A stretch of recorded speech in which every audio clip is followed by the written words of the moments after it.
పంపకాలు మొదలైంది ఆంధ్ర రాష్ట్రంలో. జగన్మోహన్ రెడ్డి గారు ఎప్పుడైతే పార్టీ పెట్టి ఆయన రకరకాల ప్రణాళికలతో ముందుకెళ్ళి అసలు దేశంలో ఎక్కడ లేని చెత్త రాజకీయం అంతా మన రాష్ట్రంలోనే మొదలైంది. కాబట్టి ఈ సీట్లు ఈ క్రేజ్ కూడా 100 కోట్లు 120 కోట్లు 150 కోట్లు అంటే టికెట్కి ఇంత అనేది దీన్ని ఈ స్థాయిని పెంచింది మాత్రం వైఎస్ఆర్సీపీ పార్టీ అని నేనైతే బలంగా నమ్ముతానండి. ఎందుకంటే బయటకు వచ్చిన ఎవరైతే టేబుల్ మీద క్యాష్ పెట్టారో వాళ్ళకే మంత్రి పదవులు ఇచ్చారు. అంతెందుకు ఒక చిన్న ఎస్సీ మీకు ఒక వీడియో చూపిస్తాను, ఈ మధ్య వైరల్ అయింది 2 రోజుల క్రితం. ఒక చిన్న ఎస్సీ క్యాండిడేట్ దగ్గర కూడా 40 లక్షలు భువనేశ్వరి సంచలన ఆరోపణలు చేశారు. పుత్తూరు మున్సిపల్ చైర్మన్ పదవిని రోజా అమ్ముకున్నారని ఆరోపించారు. చైర్మన్ పదవి కోసం 40 లక్షలు డిమాండ్ చేశారన్న ఆమె అడిగినన్ని డబ్బులు ఇచ్చినా పదవి ఇవ్వలేదన్నారు. తమ డబ్బులు తిరిగి ఇవ్వడాన్ని అడిగిన రోజా నుంచి స్పందన లేదన్నారు వార్డు కౌన్సిలర్ భువనేశ్వరి. రోజా అనుచరుడు తన దగ్గర డబ్బులు తీసుకెళ్తున్న వీడియోను కూడా బయటపెట్టారు ఆమె.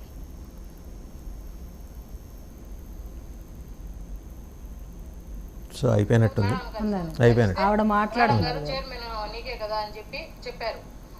చెప్తే అన్నను కలువు అని చెప్పారు. అన్న పుత్తూరుకి ఇన్ఛార్జు అన్నను కలువు వెళ్ళి అన్నారు. అన్నను కలిస్తే అన్న డబ్బులు డిమాండ్ చేశారు. అన్న కుమారస్వామి అన్న డబ్బులు డిమాండ్ చేశారు. అన్న రిజర్వేషన్ ఉంది కదన్నా, మాకు ఎస్సీ సామాజిక వర్గానికి చెందిన వాళ్ళం కదా, మేము రిజర్వేషన్ ఉంది కదా అంటే లేదు డబ్బులు డిమాండ్ చేస్తారు. సరేనా ఇస్తాము అని చెప్పి ఒక వారంలో 3 విడతల్లో డబ్బులు ఇచ్చాను. నేను 40 లక్షలు ఇచ్చాను. తీసుకొని ఎలక్షన్ అయిన తర్వాత వేరే వాళ్ళకి మార్చారు, చైర్మన్ సీట్ వేరే వాళ్ళకి మార్చారు. తర్వాత మేడం రిక్వెస్ట్ పెట్టుకున్నాను, మెసేజ్ పెట్టాను. మెసేజ్ పెడితే మేడం నాకు చైర్మన్ ఇకపోతే పోతారో నా అమౌంట్ అన్నా నాకు ఇప్పించేయండి, ఇంకా వద్దు మేడం ఊర్లో అంతా విలువపోతుంది మాకు. ఇలా ఒక ఎస్సీ మహిళ మాట్లాడారు. అంటే ఒక చిన్న మున్సిపల్ కార్పొరేషన్లో ఒక చైర్మన్ పదవి కోసమే ఒక 40 లక్షల రూపాయలు డిమాండ్ చేసే పరిస్థితి. మరి ఎమ్మెల్యే సీట్లకి వైఎస్ఆర్సీపీ పార్టీ ఏ రకంగా దాన్ని పెంచుకుంటా పోయింది అనేది మనకి కళ్ళకు కట్టినట్టు ఎన్నో సాక్ష్యాలు ఉన్నాయి. ఇది ఒకటే కాదు, ఇలాంటి కోకళ్ళు ఉన్నాయి. చేస్తారు ఇప్పుడు ఆ సామాజిక న్యాయం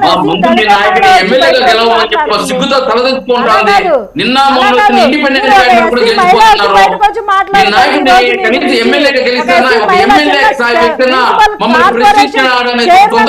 40 లక్షలు రోజు ఈ రోజు జగన్మోహన్ రెడ్డి గారు ఏ స్థాయిలో డిమాండ్ చేసి వాళ్ళ దగ్గర కూడా చివరికి వాళ్ళ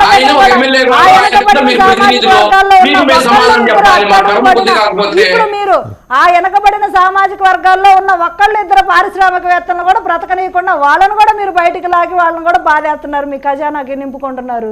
మరి ఏమనుకోవాలి దీన్ని, ఏమనుకోవాలి దీన్ని?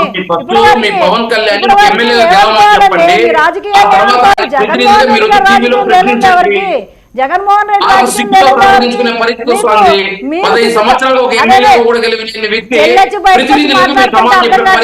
సిగ్గుతో తలంచుకుంటున్నారు. చెల్లొచ్చి బయటకు వచ్చి మాట్లాడింది అర్థం కావట్లేదా? ఇంట్లో వాళ్ళు వచ్చి మాట్లాడతారు. ప్రజల్లోకి వెళ్ళలేక పరదాలు కట్టుకుంటారు జగన్మోహన్ రెడ్డి గారు. ప్రజల్లోకి వెళ్ళి సిగ్గుతో ధైర్యం లేక పరదాలు కట్టుకొని వెళ్తున్నారు. మీరు సిగ్గుపడండి, మాకెందుకు సిగ్గు? మీరేమన్నా పోలవరం కట్టారా? మీరేమన్నా పోలవరం కట్టారా మేము సిగ్గుపడటానికి? రాజధాని తెచ్చారా మేము సిగ్గుపడటానికి? మీరేమన్నా ఉద్ధరించారా రాష్ట్రానికి సిగ్గుపడటానికి? లేదా మీరేమన్నా పరిశ్రమలు తెచ్చి ఏమన్నా 10 లక్షల మందికి ఉపాధి కల్పించారా మేము సిగ్గుపడటానికి? ఏ రకంగా సిగ్గుపడాలి మమ్మల్ని చూసి? నుంచి ఉమ్మేస్తున్నారు ప్రజలు. గ్రౌండ్ లోకి వెళ్ళండి,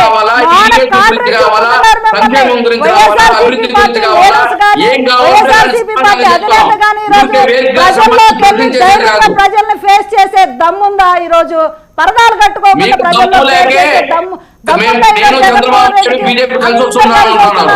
అందరూ వాళ్ళ క్యాంపెయిన్ చేస్తున్నారు, వీళ్ళ క్యాంపెయిన్ చేస్తున్నారని ఏడ్చుకోవడం తప్పితే జగన్మోహన్ రెడ్డి గారు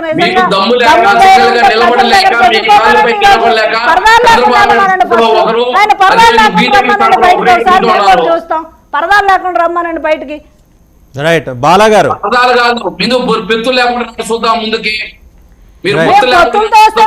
మీరు సింగిల్ కదా, మీరు సింహాలు సింగిల్స్ కదా, పరదాలు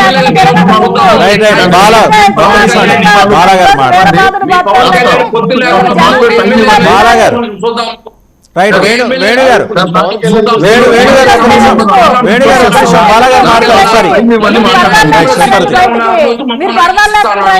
గారు వేణు గారు ఒక్క నిమిషం.